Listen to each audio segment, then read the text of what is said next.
হাজার বছর ধরে আমি পথ হাঁটিতেছি পৃথিবীর পথে, সিংহল সমুদ্র থেকে নিশীথের অন্ধকারে মালয় সাগরে। অনেক ঘুরেছি আমি বিম্বিসার অশোকের ধূসর জগতে, সেখানে ছিলাম আমি।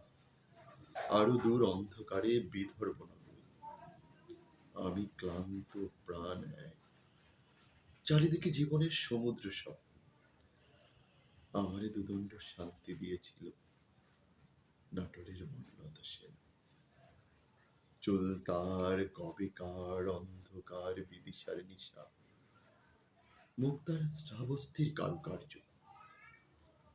অতিদূর সমুদ্রের পর হাল ভেঙে যে নাবিক হারায়েছে দিশা, সবুজ ঘাসের দেশ যখন চোখে দারুচিনি দ্বীপের ভেতর, তেমনি দেখেছি তারে অন্ধকারে। বলেছে সে, এতদিন কোথায় ছিলেন?